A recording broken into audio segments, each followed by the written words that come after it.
عصر عافماد ويو عشلو عري لو دشا أنكو عيدني قبني موي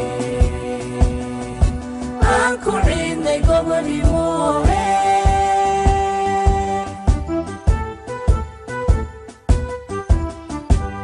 ومدني عذابكي دباتدي أي طومتي عيد وحي حسن وقول عواني سامي جرتو وأن كاهين عدي دباتدا ودين لفتجيد وما كفايتي كوانا ولا سكر طبعا هي سياسيين ولا سكر طبعا هذه هو بقى قعان ولا سكر طبعا مركا حالات في عون رئيسة كتيرة سياسة يو دجالة السعودنا كل بوحي لوبه هي حاجة وانسينا تجري توبيان تجيبوا قصة معمولي يمد إنك أنتوا ينوي ما ضدنا دول صار كرا وأبينك حالي تجي وإن التاس كوب شعريستان وحي خلين دجان كأن قصان كرو وحي عن نلوبه هي هنا سمينا صحنا معمولهان وحي هرمرهان شعب كنا نقبان إنه ما دام عراضي أو عباري أو حن كسر كده ودنكم أي سامين دوت نلو شو ده وحي خلين يونا سوسيسية سياسة جوده هنا أنت اسكم ما دافسن قاب حوار معمولي ما أنت جوميسي قرر لقعان تقول سقوا ما كواس جوميسي هاي صار عيان بلمتين وأنا لسه علم فأنا كان لسه بيجي لكن أنت دليلك كلا هيسا ربطتك الأسبوع روريو أنت أنا وسود دورين ده مركز هذه أدبار مرة يكون بقدني حباب في عبا يدوث كينيا والناسين السلام عليكم ورحمة الله وبركاته. وعليكم السلام ورحمة الله وبركاته. شعب حقيقة أمة الصومالية وأمة حقيقة عجيبة مركز هيكتو وعطي قياسك حتى تدك عاومش ويمد iyo kalgacaylka iyo maxaa tiraahdaa maxabada ay muujinayaan iyagoo dhulka la harin shanta Soomaaliyeed meesha ilgeeska meelka ka tagaan in ay gacmo furan ku soo dhaweeyaan barnaamijkan oo ay garab istaagaan madaxweynahooda xaqiiqo wax aad ugu farxa cid kasta ku soo qayb gashay aan uga mahadnaqaynay aan maxaa tiraahdaa ku soo dhaweynayno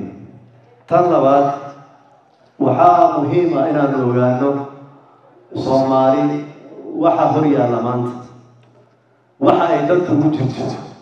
Soomaali qoqobnaan iyo kala qaybsanaan dan ugu jirto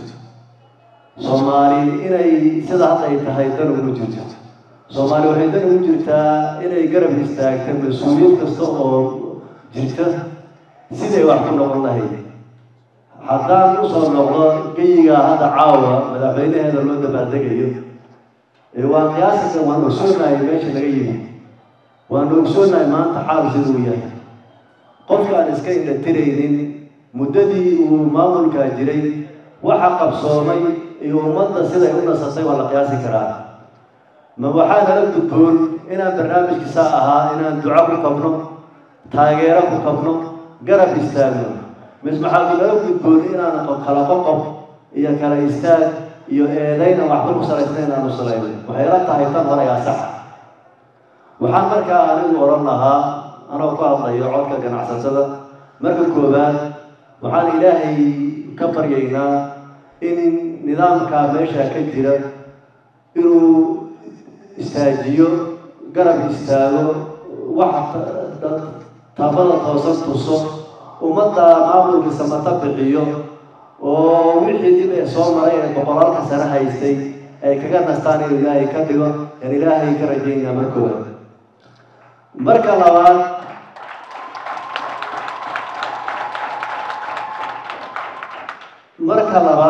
waxaa xaqiiq ah in lagu farxo ah oo aan iska dhintiri karin Ethiopia waa la socotaan waxa ka dhacaya waxaa la dhihi karaa meesha kaliya maanta ee degan ee nabad lagu seexanayo ee suuqal baal ka jirin waa geyiga Soomaaliyeed waxaa la socotaan in xilliyadii hore meesha kaliya gumaadka ugu badan ee dhibaatada ugu badan ee ka dhacay geyiga Soomaaliyeed ahaa oo gabdhaheeda lagu dhibaataynay waalidkeeda lagu dhibaataynay oo wax loo hanfeeyay marka waxaa wax lagu farxaa garashada iyo damiirka ku jiro in maanta Ethiopia inteedii kale wadnaha farta lagu hayo geyigaagina uu geyiga u dahdo uu degan u yahay taasi bacdallaahi waxaa iska leh cid kasta oo meesha mas'uul maamul iyo muxaafad iyo mucaarad intaba xaqiiqan waxay go'aansadeen in nabadgelyo ay dhulka ka jirto waa barnaamij cid kasta oo qayb ka qaadatay loogu mahadnaq loo baahan yahay waxaan kusoo gunaanadayaa oo bulshada soomaaliyeed guud ahaan gaar ahaan dadka dhulka ka soo jeeda ee deegaanka degan ama mas-uuliyadda gacanta ku haya u gudbinayaa in la kala ogaado maxaan isku qaban karnaa maxayse tahay biyo kama dhibcaan loola taaban karin waa inaan heli karnaa wax qof kastoo naga mid ah faqriga noo dhexeeya dhibaato malahan siyaasad ahaan siyaasaddu waa xool isku qaban karaa madaxweynaha hadda lahaa anigu waa mucaaradi karaa wixii waa laga sheegi karaa laakiin waa inuu barnaamij ku salaysan yahay barnaamij aan dhibaato aan geyga ka keenaynin inuu ku salaysan yahay barnaamij soomaalinimada aan dhibaato u keenaynin inuu ku salaysan yahay barnaamij wax aan la taaban karin inuu jiro oo qof kasta oo hadduu dariiqa taagan yahay oo jidka maxaa taraa shaqaalo hoose yahay iyo hadduu madaxweyne yahay hadduu mas-uul kale yahayba looga baahan yahay inuu yidhaha marka halka aan soo gaaro meeshan ma dhaafi karayo waayo meeshan waa meel aan wada ilaashana u baahannahay waxaan markaa ku bogaadinayaa madaxweynaha iyo maamulkiisa dulqaad iyo sabar iyo maxaa tiraahdaa dhibaatada faraha badan ee uu sheegay ee looga fadhiyo inuu caqli iyo garasho iyo dulqaad oo wixii dambena uu iska ilaaliyo wixii dulqaadna uu la yimaado dadkaasuu ku samata bixin lahaana maxaa tira faradkeeda uu qabto annagana duca yaanu la garab istaagaynaa waxaan kaloo markaa kusoo gunaanadayaa dadku mar haddii amni la helay nabadgelyo la helay oo maanta aanan lagu dhehaynin ma iman karti jigjiga iyo qabridaar iyo dhagaxbuur iyo wardheer maxaa kuu diidaya inaad wax qabsato odadoo dadkii intaad siyaasadda iyo qoqobka iyo qaylada iska dayso orodoo shaqayso oo shaqo ka abuur oo muruqaaga maal inaad muruqaaga maashay oo ummadana dan u ah dhulkana dan u ah waxla lagu noqon karaa ma aha in maxaa tirahdaaye maanta dhan laiska laalaado siyaasaddu inaa loo daayo inta kalena bulshada mid tacliin u dhaqaaqa mid horumar ganacsi u dhaqaaqa mid dhulkii beerta mid meel ku qaybo waxaan dhihi lahaa bulshada soomaaliyeed ceebta ugu weyn oo leenahay waxaa weeyaan kulligeen siyaasiyiin baan nahay waxyaalaha na ragaalinaya na baabiinayna waa taa laba qof oo meeshaa taagan arki maysid qof kasta wuxuu ka oranayaa maxaa tirahdaaye kanaan qaadayaa kanaan dhigayaa kanaan la jiraa waxaan kusoo gunaanadayaa oo soomaaliya idiin sheegayaa galabta dhallinyaradan barnaamijka alqaalinaysay baa meel qaxwo ka gadanaysay nin baa soo galay qaxwo iga gatay wuxuu yidhi dadkan koofiyada xiran maxay yihiin waxaan ku yidhi waxay xaflad loo dhigayaa madaxweyne mustafa oo lagu taageerayo etoobiyaan buu ahaa ma la socotaa buu igu yidhi inuu ninkaasi noqon doono ra-iisul wasaaraha etoobiya waa etoobiyaan oo maxaad ku tiri baan ku yidhi wuxuu igu yidhi haddaad adinku aadan garanaynin ninkaasi waa xaqiiqan annagu waan ka jecelnahay ra-iisul wasaaraha dalka maanta jooga adigii markaa uu ahaa qofkaagu ahaa oo wiilkaagu ahaa inaad at least wixii dhexdeena xagga noo dhigo hadduu maxaa tirahdaa dalkii weynaa intaa la ekaa dadkii lahaa ay ka hibaysanayaan war adigu inaad bari kartaan maxaa kugu daray inaad u ducayso maxaa kugu diray maxaad dhexdiina inta xukuufta yarta ee taala idinku diri waxaan dhihi lahaa soomaaliyey wax fara waxa naga hadlaysan yaanan eegin wax noo fiicnaan eegna wabilahi tawfiiq salaamu calaykum waraxmatullahi wabarakatu annagu haddaan nahay shacabka soomaaliyeed dibad iyo gudaba waxaan u baahan nahay nabad iyo cadaalad mustafa waxaa laga rabaa nabad iyo cadaalad haddii nabadna la helo cadaaladna la helo wax walbaba way fududaanayaan marka waxaan u baahan nahay waa nabad iyo cadaalad innagana waxaa la rabaa inaan garab istaagno xukuumaddeenna wixii afaar interna oo innaga gudaheennana aanu si kale ku xalino laakiin dowladnimada iyo nidaamka inaan garab istaagno gacanna ku siino ayaa loo baahan yahay 3 sano hore oo hayay xaqiiqatan wax weyn buu qabtay howlo badan oo bundooyin badan buu ka gudbay ilaahayna waa ku guuleeyay haddana 5 sano ee soo socoto waxaan ka rajaynayaa inuu ilaahay ku guuleeyo uguna duceynaynaa waxaan u baahanay loo duceeyo garabna lagu siiyo waxyaalaha kale ee naga dhexdeena uu hadda laga hadlayna si tartiib ah annagoo Soomaali oo isjecel aan ku dhameysano waddanka Soomaali baa iska leh Soomaali oo dhan baa wada degan qof kastoo Soomaaliyeed xaq ku leeyahay inuu wuxuu xaq u leeyahay helo waxaana laga rabaa madaxweynaha iyo dowladdiisa in shacabka Soomaaliyeed laga soo bilaabo qabal ilaa gobol inuu u xaqsoono nabadgelyo la helo labada hadduu naga xaqabtiro dalka nabad buu noqonayaa hore baana looga soconayaa marka waxaan rajaynayaa gudaha iyo dibaddaba odayga aan u duceyno aan garab istaagno xafladan saddex qodob baan isdul taagayaa insha Allah qodob waa qodobkan taageerada ah qodobna waa qodob fariid aan farayo madaxweynaha oo u gudbinayo oo marinayo mass media midina waa Soomaalida meel kasta ay joogaan laga bilaabo qowmiyadahan meelaha kale farabadan ka yimaada Soomaalida reer walba leh oo isugu yimid halkan iyo wixii xagga jiraan hore anigu kilkaasaan ka imi dawladdii hadda dhacday 27 sano ay dalka haysatay 10 sano oo kamid ah la shaqeeyay 10 sano oo kamid ah ayaan la shaqeeyay marka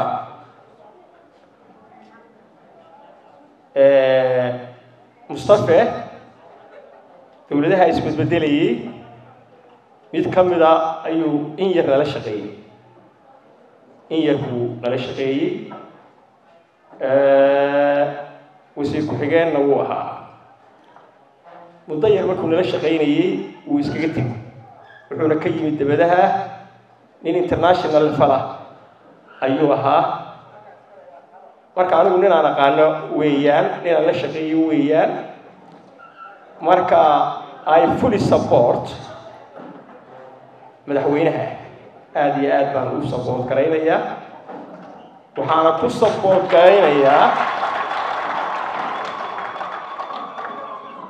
support garaynayaa three morals saddex moral baan ku support garaynayaa moralka koowaad waxa weeyaan moral vision moral leadership ka koowaad waxa weeyaan moral leadership wuxuu leeyahay runtii moral leadership buu leeyahay oo maxay tahay moralka leadershipku waxa weeyaan qofku waa inuu sii fiilahaadaa right man to the right position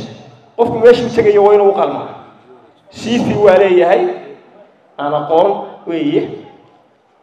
wuxuu leeyahay oo kale khibrad uu local iyo international ka soo shaqeeyay khibradana wuu leeyahay experience baa leeyahay wuxuu leeyahay patience inta yaraan wada shaqeynaynay iyo intuu dalka joogay uu nala shaqeynaynba nin patience leh oo sabir badan buu ahaa wuxuu kaloo lahaa oo moral leadership ka uu lahaa wuxuu lahaa good personality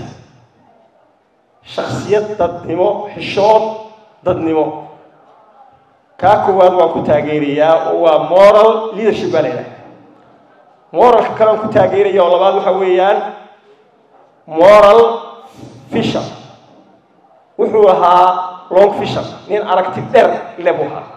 oo ka fakeraya the coming years oo hadda waxa taagan iyo wax la soo dhaafay ka hadalkeeda iyo wax imika muxuu ahaa wax soo socda oo future-ka oo long ah ayuu ka fakeri jiray marka wuxuu lahaa moral vision aragti dheer buu lahaa morals ka saddexaad waxa weeyaan moral commitment oo waa maxay moral commitment waxa weeyaan waxqabad iyo waxtar ayuu lahaa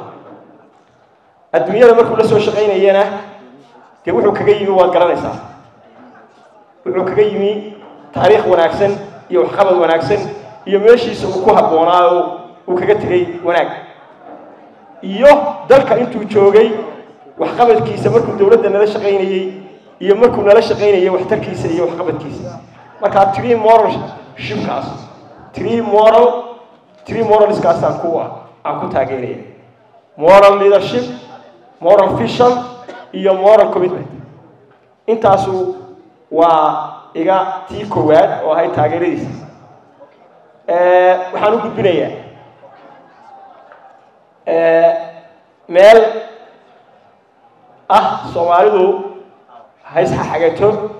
laakiin meel ay leedahay hadday joogto waa isla iyagu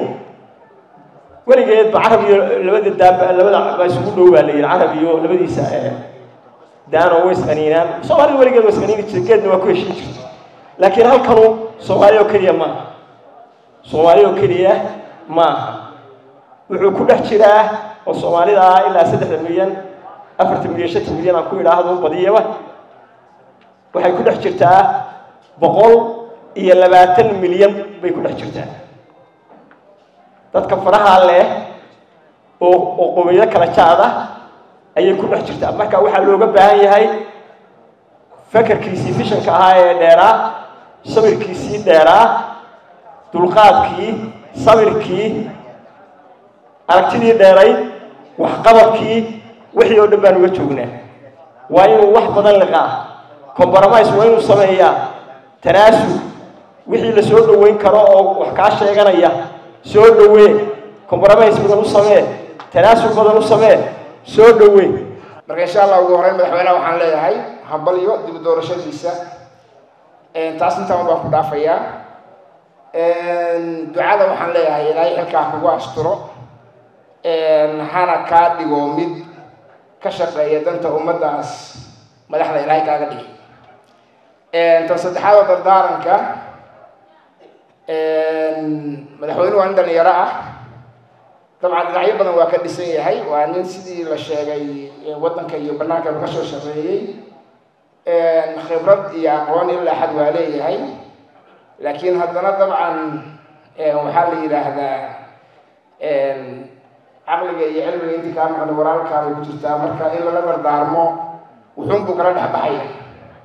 waxaa markaa ani dardaaranka uu kow yahay in la helo dulqaad badan cafis iyo tanaasul waa muhiim ummad muslimiin aan nahay dabcan qofku markasta wuxuu u baahan yahay master markaad hawlaysid waxaad u baahan tahay meel aad u noqotid oo wax ka soo qaadatid masterka dadka muslimiinta ahi waa kitaabka quraanka iyo sunnada rasuulka sallallahu alayhi wasallam waxaan marka ka baranaynaa dhaqankii siyaasadeed ee nabiga sallallahu alayhi wasallam in uu tasaamuxa iyo cafiska iyo dulqaadka aad ugu badnaa waad garanaysaan fatxul maka ka bacdi inaan cid badan la ciqaabin waad garanaysaan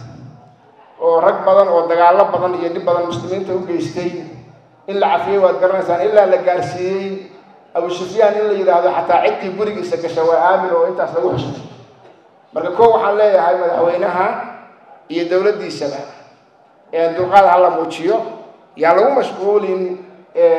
قليه هراء عدي طبعا دم بالجيستي وعد دم بكش الموادنين وحيمدون طاين شرعي الله مري حق بيوليهين لكن وحويا وقت بدل الجلين meelaha laga qeeliyay asaas baa la yeelay in inta badan waxaan leenahay madaxweyne hadda ada hogaamiye marka hogaamiyuhu isaga mataqaanaa markaas halka intiisa badan saaray tan labaad waxaan leeyahay gobolku wuxuu ku yaalaa meel xasaasi ah haddana waxaa lagu jiraa oo bariga afrika ku jirta xaalad xasaasi ah gobolkan wuxuu leeyahay taariikh 120 sano u dambeysay afrika dawladuhu ka jireen dhibaatooyin badan buu soo maray fursado badan baa la dayacay ama lumay wax badan baa la khalday wax badan baa la saxay dad badan baa u dhintay ayaga oo doonaya inay dhulkaan iyo dadkaan hagaajiyaan ama xoreeyaan waxaana leenahay allah u naxariisto marka waxaan leenahay madaxweyne wax ku dhis taariikhda uu leeyahay gobolku wax ku dhis meesha juqraafi ahaan uu ku yaallo waxna ku dhis xaaladda hadda lagu jiro sababtoo hadda oo xilli xasaasiya ah adiga hogaamiye waxaana markaas leeyahay gobolku wuxuu leeyahay dad fara badan oo ama qurba joog ha ahaadaan wuxuu leeyahay aqoon-yahan fara badan wuxuu leeyahay khuburo fara badan oo ama dowladda la soo shaqaysay ama waktiga iyo waayu waxbareen waxaan leeyahay kuwaas waxaa loo baahan yahay in lala tashado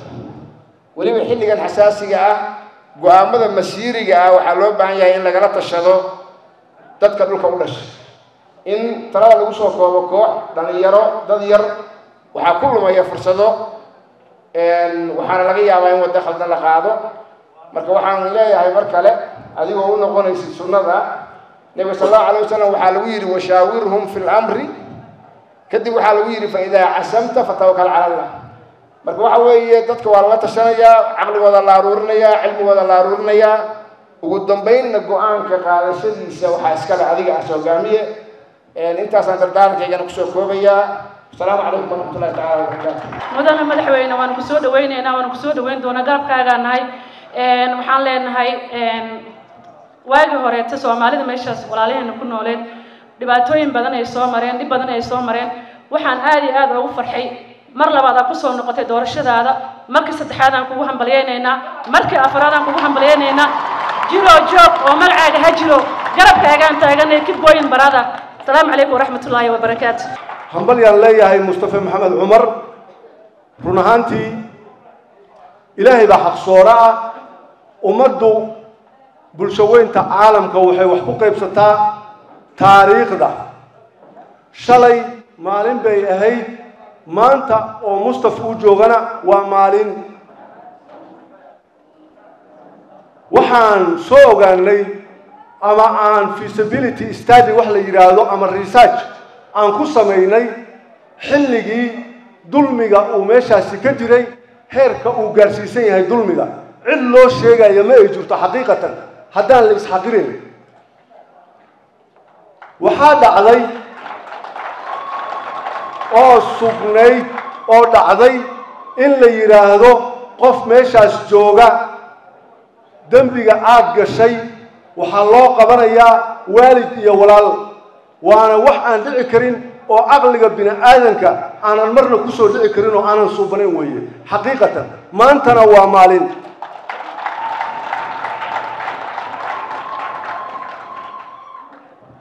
waxaan leeyahay mustafa soomaalidu waxay tidhaahdaa nin la doortay waa nin la door biday shalay wixii meesha ka jiray waad og tahay maantana allah ku makiyey oo darajada iyo xilka kuu dhiibay waxa lagaaga baahan yahay iyo waxa lagaa mudan yahay waad og tahay ku fari maaya aniga waad iga aqoon badan tahay waad iga xog ogaalsan tahay deegaankii adaa jooga madaxweynihii ilaahay ummadda u dooray ayaa tahay ee meesha jooga xaqa aniga shaksiyan aad igu leedahay ka aqoon yahan ka oday ahaan ka soomaali ahaan xaggaasuu iga yaallaa waa inaan sheego waxaad ku saxan tahay iyo waxa aad ku qaldan tahay inaan sheego wey kaagana waan ku siinayaa walaal kaagana waan ku siinayaa madaxweyne oo waxaan ka markhaati kacayaa maanta in jigjiga dhexdeeda ay ka jirto xurriyatal qowl iyo qof kasta dimuqraadiyad iyo waxa xaqa uu leeyahay in uu helayo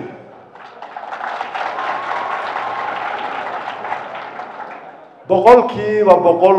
ilaahay baa ah qof total ah ma jiro total man ma jiro ilaahay baa total ah qof kasta nusqaan buu leeyahay waxaan ka hadlaynaa boqolkiiba 95 boqolkiiba 99 boqolkiiba 85 waxaan ka marqaati furayaa boqolkiiba 80 boqolkiiba 75 maanta meel fiican in uu kilinku marayo numberka dhimanna inaad noo buuxiso adaan kaaga fadhinaa ilaahay ka sokow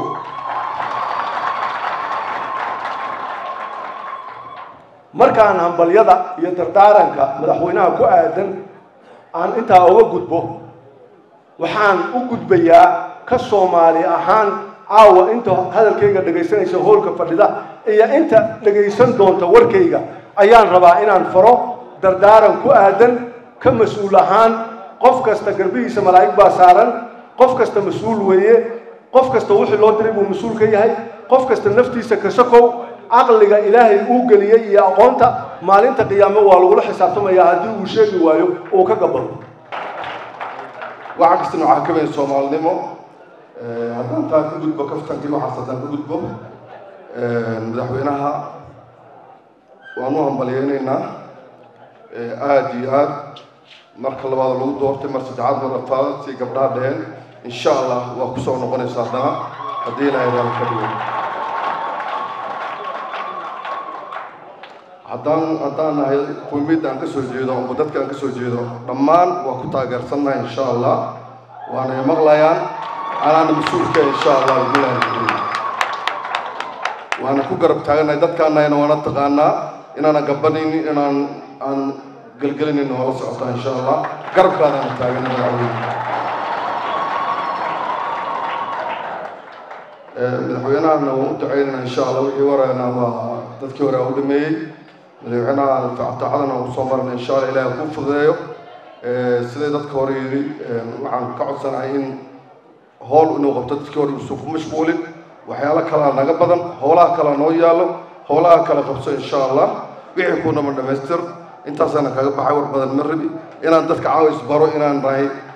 gobol badan aan ka dego oo dadkaas nahay oo halqabsigana uu yahay reer baare aan idin sheegay insha allah caawa in laga bilaabo la socda insha allah waxaan ugu hambalyaynayaa marka hore madaxweynaha marka labaad uu soo laabtay doorashada uu ku guulaystay waan ugu hambalyaynayaa waxaan ugu hambalyaynaya wax kale ma ahan waa markii la arkay waxqabadka iyo horumarka uu sameeyey iyo dadaalkiisa markii la arkay waxay sabab u noqotay mar labaad in la doorto anigu runtii madaxweynaha dadka waxaanay taageersan boqolkiiba 200 ma aha boqolkiiba 200 taageersan haddii la yidhaahdo ma aha micneheedu inuu aabbaha iyo walaalaha iyo meeshay joogaan inaan ka wada micneheeda ma aha waa waxa uu iga gaday oo iga iibiyey oo aan ka gatay wey waxaan ku taageeray ma aha wax kale haddii aan idhaahdo madaxweyne cagjar runtii waa nin aan markaan qiimeeyo ama aan qiyaaso aan oran karo waa nin ay soomaalinimadu biyo dhigtay way biyo dhigtay madaxweynaha maamul goboleedka ee Somali State mudane madaxweyne Mustafa Maxamed Cumar haddaynu nahay dhalinyarada jaaliyadda Soomaaliyeed ee reer Johannesburg si kal ilaa baan u taageersanahay soo noqoshadiisana aad baan ugu faraxsannahay systemka iyo nidaamka Ethiopia hadduu qorin waxaan dhihi lahayn mar saddexaad iyo mar afraad soo noqdo waxaan kaloo u mahadcelinayaa geesiga la sawiran barada abi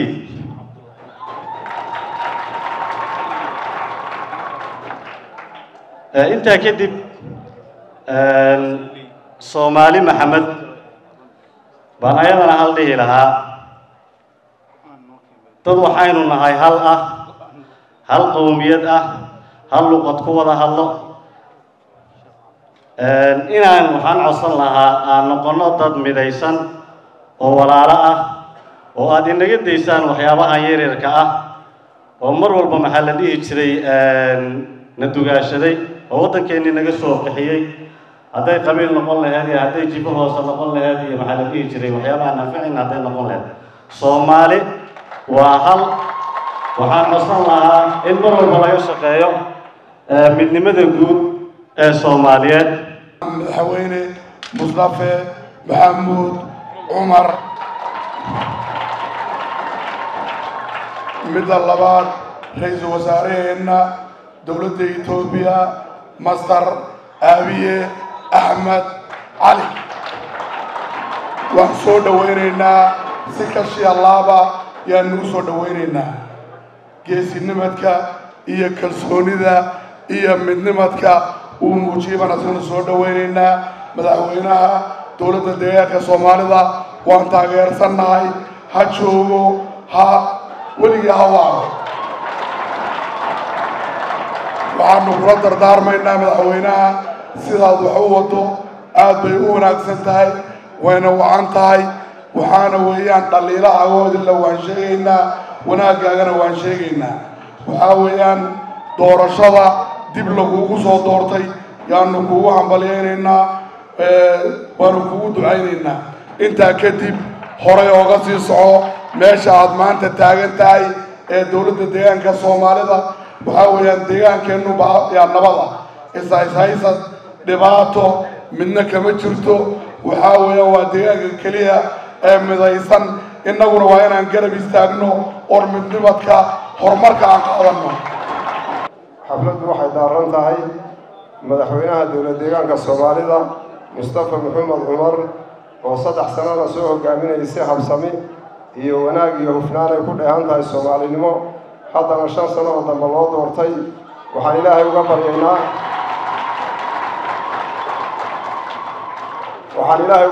subxaanahu wa tacaala inuu ku asturo xilkan waa mas-uuliyad uu maaragtay dadku loo doortay intaa markaan ka gudbo waxaan doonayaa xogaa yaroo kaftana inaan ku daro magaca deegaankan aynu hadda maaragtay u hambalyeynayno magaca kililka shanaad horta ha laga daayo waa laaxin 27 sano nimankii yeyda ahaa ee Soomaali oo dhan geygeeda meel kasta dhex fadhiistay ee Muqdisho gabre intuu inoo dhex fadhiistay maaragtay in la gumeeyey ayaa magaca bixiyey magacaas marka waa magac laaxin ah laga daayo Tigray baa bixiyey magacyo kale oo qurux badan buu deegaanku leeyahay dowlad deegaanka Soomaalida Soomaali galbeed Soomaalida Ogaadeniya ninba sidoo u yaqaan marka inta aan ka gudbo waan garanaynaa wixii la soo maray Ethiopia 4 maamul baa isaga keen dambeysay Haile Selassie Mengistu Haile Mariam iyo Mele Zenawi iyo abigan hadda haysta xukuumadii hore dhibaatooyin badan oo maaragtay nin walba heer joogtayna soo mariyay abi waxaan ku ammaanaynaa aan ku hambalyeynaa ilaa iyo hadda wuxuu ina yeelay 3 sano uu xukunka hayay ma jirto bal wuxuu soo daayay ummad Soomaaliyeed oo 12 sano xidhnayd oo 10 sano xidhnayd oo arrimo siyaasadeed u xidhnaa ayuu soo daayay marka weli waxba inamuuna yeelin intaa marka waan ugu hambalyeynaa waxay heshiis la gashay dowladda Itoobiya 2018 waxaana ka dhaxaysa wada shaqayn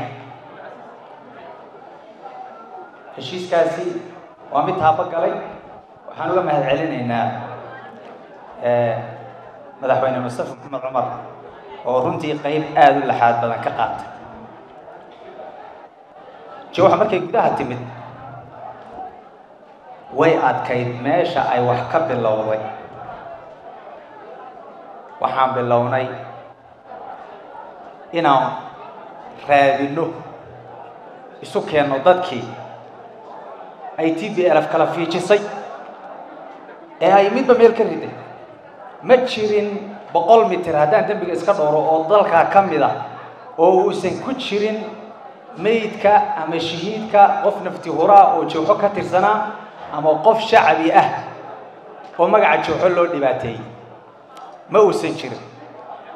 meeshaas wixii ay TPLF ka geysatay jooxo inay dib u diiwaan geliso shaqo yar maynan ahayn waxa samaysay jooxo aflax aid mashruuc la yiraahdo oo ay dowlad deegaanku ka qayb qaadatay si la xaalana u socda waxay jooxo iyo dowlad deegaanku si xoog la isaga kaajadaan oo joogto ah sidii loo horumarin lahaa deegaanka Soomaalida loona xaqiijin lahaa masiirka ummadda Soomaaliyeed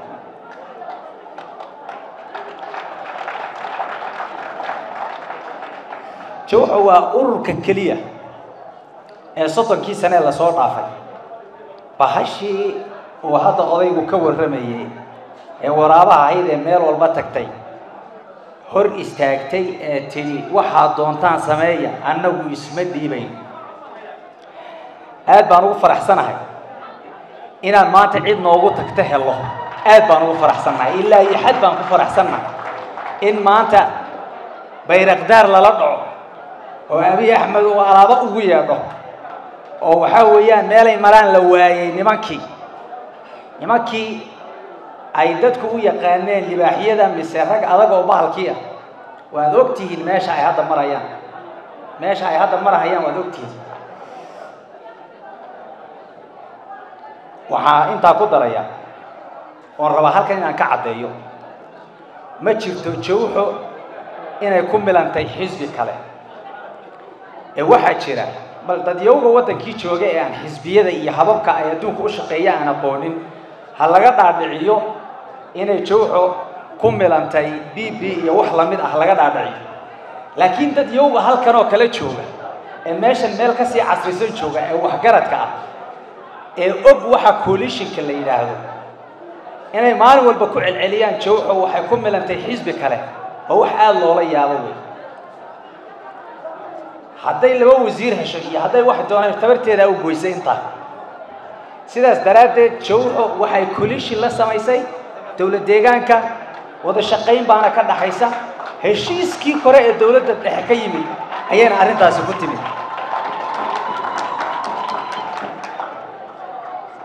waxaan qiraynaa in aysan jirin dan ay TPLF dad Soomaaliyeed ugu maqan tahay waxaan qar iska tuurnimo u aragnaa cid kasta oo u gacan haadisa nimanka oo isku dayda inay waddo kala soo mariso mahadsan tahay ama sidii ay waagii hore dhaheen Sheekh Jabarti iyo waxa uu bixiyaan ama hay yiraahdaan federation iyo nidaam kale iyo waxbaanu soo wadnaa adduun baan waxayneen wax aad looga yaqyaqsado way in qof Soomaali ah oo dadkii ay weli ay nimankaasi laayeen meydadkoodii aan weli godadkoodii la wada geeynin ay deegaankii ka buuxaan inay u gacan haadiyaan waa siyaasad xumo iyo qariska tuurnimo waxaan u dulqaadan karana maaha aad iyo aad ayaan u cabaaraynayna waxaan kusoo gabagabaynayaa deegaankeenni abaar baa ka jirta weliba abaartu waa bilow ilaahay ka soo qaboojiya dadka bishii koobaad ee jiilaal baa lagu jira shakhsi walba dadkii waxaad u tari kartay inaad bal u laba jibaarto telefoonada dadka ha laga qabto ruuxii booyad dhaamin karo booyad dhaamin hala taageero hay-ad baan leenahay samafal oo aflax aid la yidhaahdo ha laga qayb qaato rag iyo dumar si fiican ayay u diiwaan gelisay ilaa iyo hadda waxyaabihii loogu talagalayna u gaadhsiisay agoontii annagoo ka bilownay TPLF ay aabayaashoodii iyo hooyooyinkood xasuuqday annagoo ka bilownay si fiican ayaan u diiwaan gelinay xafladan lagu maamuusayo dib u doorashada madaxweyne Mustafa Cagjar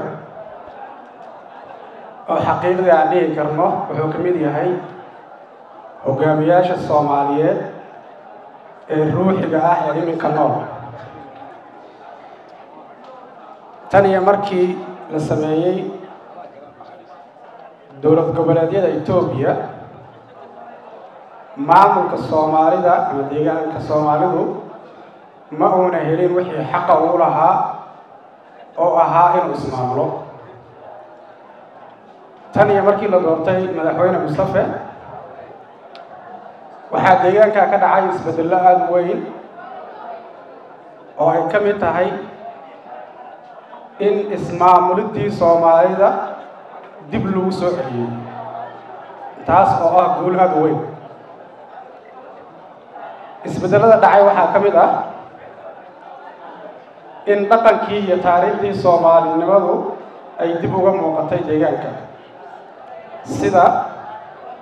in magacii deegaanka dib loo soo celiyay oo Somali State lagu soo celiyay waana arrin aad muhiim u ah mudanna in loo sacbiyo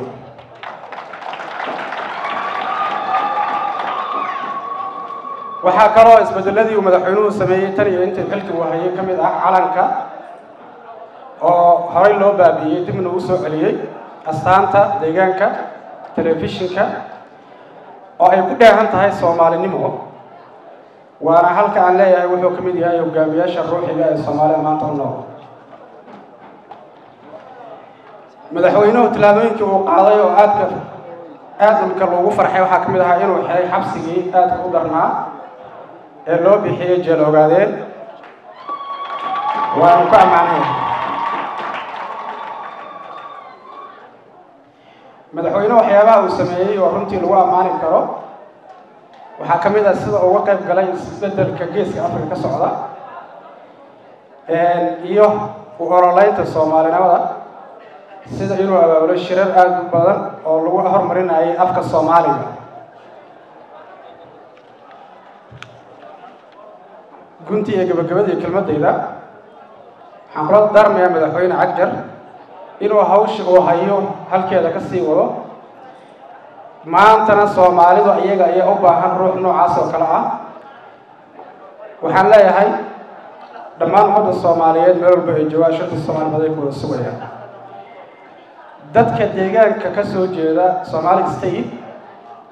waxaan leeyahay horumarka siyaasadeed waxbarasho dhaqaale iyo amniba waxaa lagu helaa midnimada waa inaad midnimadiina ilaalisaan waana mahadsantihiin waxaa caawa halkan lagu dabaaldegayaa dib u doorashada mudane Mustafa Maxamed Cumar oo mar labaad dib loo doortay waxaan leeyahay madaxweyne hambalyo ka Soomaali ahaan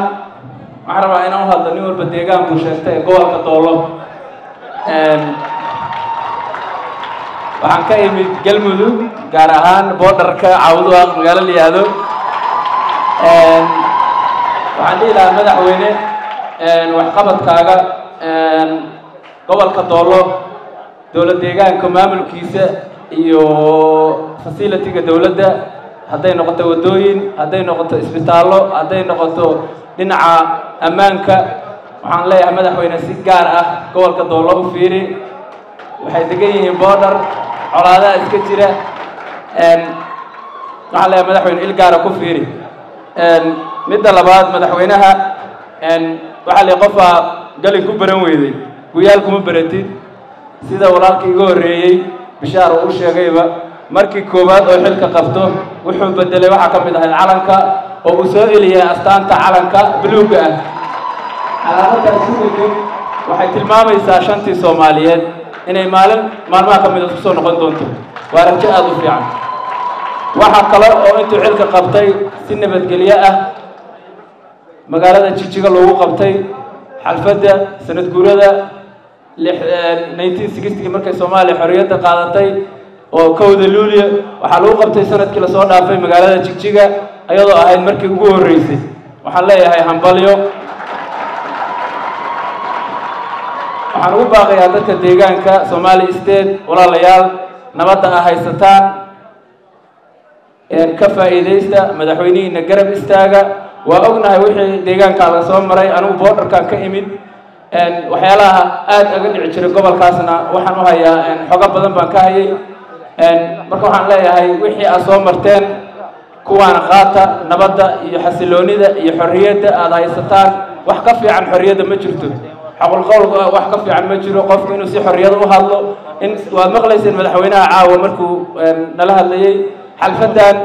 mid opposite ah oo looga soo horjeedo anka waa la dhigi karaa wey laakiin waagi hore lama dhigi jirin magaalada Pretoria ayaan joogi jiray waxaan xasuustaa qofkii Jigjiga u safray waraaq u qaadan jiray si uu macnaha uu u sheego inuu ka mid yahay dadka deegaanka ee aan loogu tirin jamhadda Jooxo waxaan leeyahay Jooxona aad iyo aad baa u mahadsantihiin Jooxo jidkay martay ka dhaweystaa jannada aad iyo aad u mahadsantihiin wassalaamu calaykum waraxmatullaahi wabarakaatuh mar labaad iyo mar saddexaad waxaan doonayaa gobolkaas in si gooni ah loo eego erabooradiisa iyo caafimaadkiisa iyo wadooyinkiisa gobolka Doolo in la saxo madaxweynuhu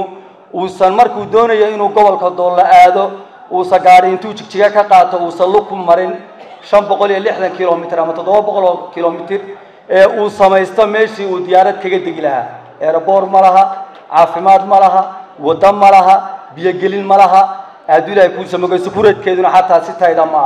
marka waxaan leeyahay madaxweynuhu isaga oo si xasilooni iyo deganaanshaha ku eegaya gobolkaas sidoo saaxiibkii gudoomiyaha dhalinyaradu sheegay inuu si gooni ah u eego gobolkaas dhammaan gobolada ay helaan xaqoodii insha Allah ta'ala aad iyo aad baan u salaamaya khiyaarta dadkii ugu soo dhaweeyay meesha wassalaamu calaykum waraxmatullaahi ta'ala wabarakaatuh xagga dowlad deegaanka madaxweynaha dib loo doortay ee Mustafa Maxamed Cumar ee haysta taageerada shacabka maxay ahayd xafladan aanu ku dhiirigelinayno dib u doorashadiisa iyo guud ahaan maamulka dowlad deegaanka Soomaalida fariin baan u diri lahaa laakiin waxaan ku horeyn lahaa dadkeena halkan jooga ee ka soo jeeda deegaankaas waxaa fiican wax innagana faa'iido inoo leh dadkeennina faa'iido u leh ayaa fiican aan ka fikirno oon ka hadalno waxaa jirta dad fara badan oo deegaankeenni markasta waxay ku mashquulsan yihiin siyaasad iyo maxay ahayday madaxweynaha kan iyo kusan laakiin waxaa inooga muhiimsan danta guud baa inooga muhiimsan xafladan daaran hambalyada madaxweynaha mustafa maxamed cumar ayaan rabaa inaan wax yar ka hadlo anoo u hambalyaynayo soomaali weyn dhammaan dadka deegaanka ka soo jeeda Somali State khaasatan mataqaanaayo maanta dadka ku nool Koonfur Afrika xafladda inkastoo ay daaranta hambalyo waxaan leeyahay dhammaantiin oo idin hambalyaynayaa hambalyo kadib marka maadaama ay gabagaba ay tahay waxaan rabaa in xafladdu daarnaa macnaha imaashaheenni iyo qabanqaabadeedii iyo waqtiga lagu bixiyay ay ahayd in oo hadduu ilaahay kuusama ogol yahay madaxweynaha soo noqoshadiisa doorashada inay ahayd taa ayadaa waaye meesha waxa taagnaa marka waxaan leenahay marka hambalyo ayaan leenahay deegaankan hore inuu socdaan jecelnahay horumarka Soomaaliyeed meel kasta oo mataqaan ay joogto Soomaaliya waxaan leenahay hambalyo khaasatan deegaanka Soomaalida inkastoo dib u haray 27 sano ugu dambeysay hadda maanta laakiin markaad fiirisid horumarka iyo wanaagga iyo mataqaanaayo cadaaladda inay sarreysad muddo waxaan leenahay hambalyo waana garab taaganahay dhammaantoodii waan garab taaganahay waxaan leeyahay wassalaamu calaykum waraxmatullahi wabarakaatu waxaan aad iyo aad u bogaadinayaa oo maaragtay aan aad iyo aad xafladan mataqaanaa hambalyadaan ugu qabanay madaxweynaha deegaanka madaxweyne mustafa maxamed cumar waxaan aaminsanahay dadka Soomaaliyeed si qalbiyo ballaaran bay uga soo qayb galeen xafladan taariikhduna waxba qortaa muddo waxaan filayaa 30 sano dadka deegaanka ka soo jeeda ee gobolka ka soo jeeda mayna mar dhicin in iyaga oo maartay xorriyatul qowlkooda ku hadlaya ummadda Soomaaliyeed inta meesha kala isugu yimaado la kala fikir duwan yahay hore mana dhicin waa wax Ilaahay subxaanahu wa ta'ala loogu mahad celiyo maamulkana loogu mahad celiyo waxa weeyaan dadka Soomaaliyeed waa inaan mar kasta aan xusuusanaano wixii shay la soo maray aynu waxaasna mar kasta ku wax qaadano waxaan rabaa hal qodob inaan ka hadlo dalkan ka soo jeedno dagaal baa ka socda waqooyigiisa dagaal baa ka socda dagaalkaas guud ahaan uu khuseeyaa ummadda Soomaaliyeed si gaar ahaan innaga Soomaalida uu khuseeyaa 30 sano ugu dambeysay gobolka Soomaalida waxaa ka dhacay gabadhfalyo xoog leh oo dhibaato badan dadka u geystay taas oo dhammaan ka sii qiiqaysa maartay dhibaatada dadka oo kuwa curyaaminta kuwa agoontoobay wajiyo badan ay jiraan waxaa jira kuwa maanta hanqaltaagaya wixii shalay soo dhacay oo siyaasiyiin isku sheegaya oo xishoonayn oo masraxa soo fadhiisanaya iyagoo tiibelaf caddaysanaya dadka Soomaaliyeed guud ahaan meel joogaan cambareeya marabnaa waxaan aad iyo aad mataqaanaa ummadda Soomaaliyeed uga codsanaynaa guud ahaan waxaan aaminsanahay dhibaatada gobolka ka dhacday waa xasuus weyn runtii waxaan ugu shirabaysaa gaar ahaan caasimadii Soomaaliya ee Muqdisho nimankii ku dabaaldegay intay qabsadeen dabaaldeg ka sameeyay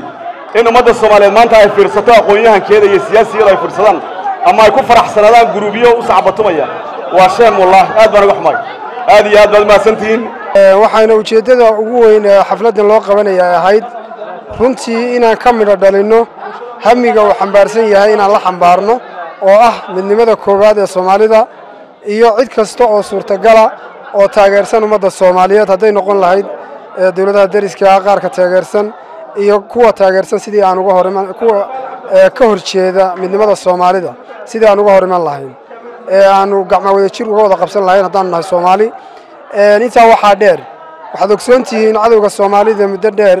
oo 30 sano u dambeeyayna haystay in uu dhibaato badan ka geystay deegaanka Soomaalida isku dayna uu sameeynayo hadda markii laga guuleystay dhinacyo badan oo isagu afka dhulka daray runtiina waxaan maaragtay digniin ugu diraynaa cid kasta oo TPLF taageero u muujisa waxaan leenahay dawladda deegaanka Soomaalida iyo dawladda federaalka sida ay tallaabo uga qaadeen in ay sii xoojiyaan cid kasta oo Soomaaliyeedna inay ogaato cadawgeeda in uu yahay 30 sano u dambeeyay TPLF iyo wixii la halmaala taas oo ogsoontihiin dhibaatada ay u geysteen deegaankeena dadkiisii iyo diintiisiiba inay dhaawac weyn u geysteen xafladdani waxay daarnayd runtii inaan muujinno taageerada aan la garab taagan lahay dowladda dhexe ee uu hogaaminayo ra-iisul wasaaraha abiy axmed cali iyo mustafa maxamed cumar oo hogaaminaya dowladda deegaanka soomaalida taas oo aad moodo in ay si guul iyo geesinimo leh ay uga guulaysteen fikirkii xumaa ee TPLF iyo taageerayaashoodii ee jooga dunida dacaladeeda iyaga oo mar labaad isku dayay in ay marmarsiyo u helaan in ay dhiigga dadka cabbaan taas oo ay ku guuldaraysteen ummadda Soomaaliyeed ay indho dheer u leedahay runtii aad iyo aad baan maaragtay ugu mahad celinayaa dadku sida ay u soo ajiibeen sidoo kale waxaan u mahad celinayaa dadkii ka soo qayb galay xafladdan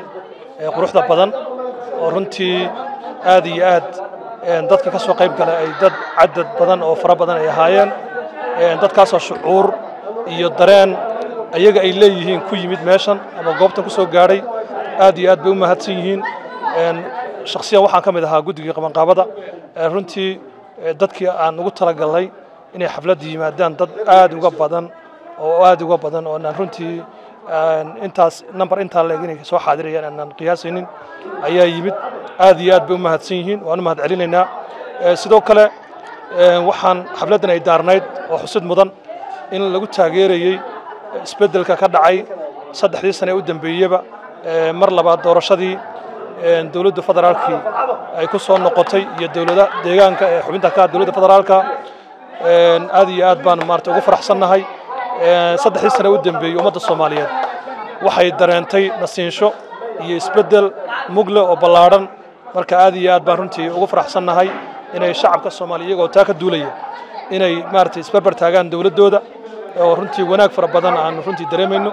marka aad iyo aad baad u mahadsantihiin dhammaan shacabkuna waa mahadsan yihiin dowladdana waxaan leenahay hore ha loo socdo isbeddelkaana wax badan oo ay dowladdu qabatay baa jira waxqabadkeedaasana keenay oo maartay maanta la isugu yimid in loo dabaaldego oo intanoo bulsho ay isugu timaado annaga oo joogno welibana goob ka baxsan deegaanka Soomaalida marka aad iyo aad baan taa ugu mahad celinaynaa assalaamu calaykum waraxmatullahi wabarakaatu aniga oo ku hadlaya afka qabanqaabeyaasha dhalinyarada gabadh iyo wiil soo qabanqaabiyey xafladdan quruxda badan ee aadka u agaagsiman ee wanaagsan ee farxadda leh waxaan u mahad celinayaa dadweynaha meeshan isugu yimid ee na soo ajiibay ee aadka u mahadsan ee dantoodii qaaliga ahayd iyo waqtigoodii nooga soo tegay dantoodii ee waqtigoodii noo soo huray aad baan idinku mahad celinayaa qof walbana waxaan ugu mahad celinayaa mansabka uu ku fadhiyo rag iyo haween odayaasha iyo cuqaasha iyo waxgaradka iyo dhalinyarada aad baad u mahadsantihiin xafladdan waa xaflad aanu ku taageerayno xukuumadda deegaanka Somali State oo uu hogaamiyo Mustafa Maxamed Cumar iyo xukuumaddiisa waxa aanu soo joognay in aanu xaflado kale kaga soo qayb galno meelahan oo kale annaga oo gabanayna oo dadkayagiina ay mar walbaba loogu taarget garaysanayo qof walba meesha uu maaragtay xafladda kaga qayb galo haddii aanu nasiib u helay xataa inaanu ka soo maqnayn tacadiga dadka yaga lagu hayay waxaa mahad ilaahay ah in maanta qof walba uu qabsanayo wax kasta oo dantiisa ah meel kasta uu mari karo deegaanka ugu nabdoon Itoobiya oo dhan aanu nahay oo qof waliba ku hadaaqayo qof walbana tuuladii waalidkii joogay hooyadii joogtay dadkiisu joogay ehelkiisu joogay uu dalxiis ku tagayo waxaa aad iyo aad aan maxay ahayd ugu mahad celinaynaa madaxweyne Mustafa oo noqday qof dadkiisa iyo dalkiisaba u damqanaya oo garanaya baahida dadkiisa haysa تعدي سود داشدي تعدي بحسنا يكون هين قلدي مارتي آد كودي بدنيد تكرجة أها TPLF وحيا هيد قلا سكست أو بني آدم الله بكرة أو بتجدد كنا مركا ما هذه له ويمان تعدي عن يجي أي نبيهين أو يقعدين إن أي تعدي iyo dhibka uu yahay in xoog dawladeed la isu adeegsado in maxay ahayd la isku ay maanta dhadhamiyeen iyaga oo weli dulmiga ku taagan oo raba inay dadka sii dulmiyaan waa ilaahay ma haddii dadka iyagu hadday ka soo raysteen oo ay maanta nabad ku wada naaloonayaan qof walibana meeshuu rabo uu mari karo dan kasta oo uu isagu jeclaadana uu qabsan karo ilaahay ma haddii weeye xafladan aadka u agaasiman waa aanu farxadda ku muujinayno in dadkayagii oo wax isu qabanaya oo maamulkiisii iyo shacabkiisii iyo dhammaantiiba isku duuban midnimo muujinaya dantooda ka shaqaynaya horumar la taaban karana aanu arkayno muddo yar oo gaaban haddana aanu rajaynayno in horumar fara badan oo la arki karo oo dadkayaga wax u qabta oo abaarahan maantaba haysta ee dadkii aadka u dhiban yihiin dunyadii kaga dhammaatay dadkayaga waa xoolo dhaqato ay kaga dhammaatay dunyadii in ay ku raystaan ay helaan maamul ay ku raystaan oo wax uga qabta muxuu abaaraha iyo dhibaatooyinka haysta iyo tacadigii hore ee ay ka soo hadda uun ka baxeen ee qof walba uu xusuusan yahay xanuunka iyo dhibka ay ku reebtay qof walba oo deegaanka ka soo jeedaana uu yahay dhibane anigu waxaan ka mid ahay victims oo qof walbana sidaasuu victim ugu yahay TPLF anigaygan shakhsiga ah baa victim u ahaa TPLF oo 2 sano xabsi ugu jiray TPLF ku dhibanaa wax ay igu haysteen aan la garanayn ay igu dhex yimaadeen meeshii aan ku dhashay ku barbaaray iguna dhibaateeyay qof kasta oo dadkayaga ahna sidaas loogu dhibaateeyay waxaan marka aad ugu mahadcelinaynaa in ay xukuumaddani xusuusan tahay muxuu ahaayey wax kasta oo wax qabad ay dadkooda wax ugu qabanayaanna ay samaynayaan aad baad u mahadsantihiin